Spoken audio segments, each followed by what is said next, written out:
So I am walking in Tokyo and walking towards a temple near Keio University for a meeting. And there are great many people moving in the opposite direction.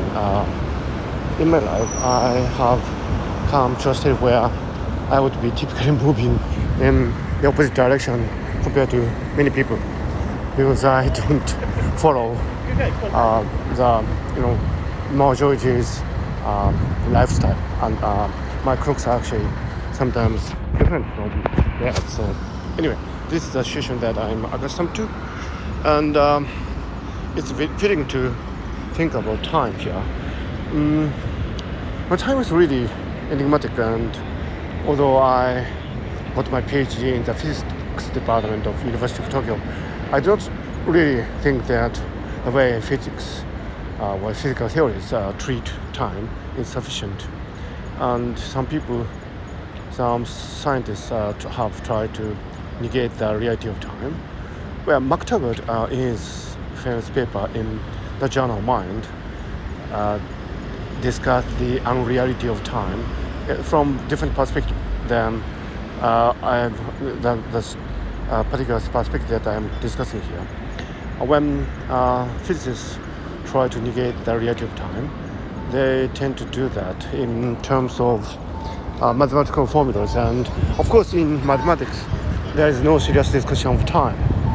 Mathematics is entirely timeless, and I suspect that is one of the reasons why physics is probably much deeper than mathematics, because physics is based on the fact that we have time, we have passage of time, and mathematics cannot capture that. So no matter how pure and abstract and profound mathematics might appear to be, it's something less than the physical reality of this universe.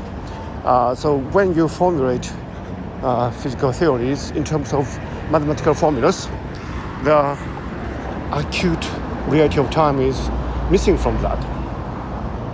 So the fact that I am here at the end of a long and heated summer and walking toward the temple, but I'll be in quite different situations in a few minutes, surrounded by people. This is an enigma that cannot be accounted for by any sophisticated mathematical theory of physics. And some physicists have fallen into the illusion that they can actually negate the reality of time or the unreality of time. Because mind you, what McTaggart did in his famous paper, The Unreality of Time in my journal Mind, was not actually to ignore the reality of time. Actually, McTaggart embraced the reality of time and, said that maybe it's wanting, our whole worldview is wanting in capturing the essential natures of the time. So here we are, after all these wonderful advancements in physics, including string theory, membrane theory. Well, probably excluding string theory and membrane theory because some people do not believe that these are great physical theories, although there are certainly interesting mathematical formulations. After all these advancements in theorizing, we are still, very far from understanding the essence of time, and the situation is quite analogous to what we have with consciousness. All these wonderful theories about the world have nothing to do with consciousness. So, we have the reality of time and the reality of the phenomenology of consciousness. So, are they related? Or this is something that I sometimes come to consider from time to time, like right now when I'm walking toward the temple at the end of my day, or rather at the beginning of my evening schedule. But I do not, get any closer to the solution. Otherwise, I would be more famous, right? But it is sometimes it's quite interesting to have a metacognition of the difficulty of these things rather than turn a blind eye to these things as we would be doing our day job.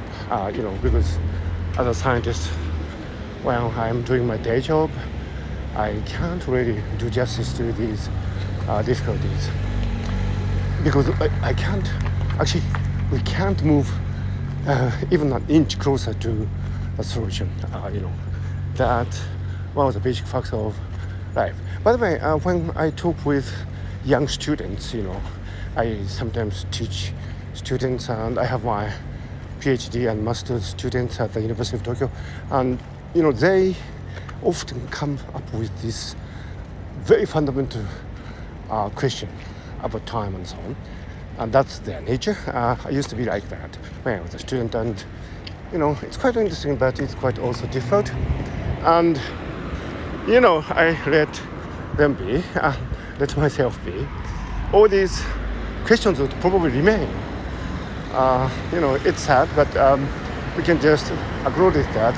But acknowledge the difficulty of these deep questions is much better than ignoring them or pretending that they have been solved, as actually many famous scientists even have in their, some people pretend that these problems are solvable or even have been solved.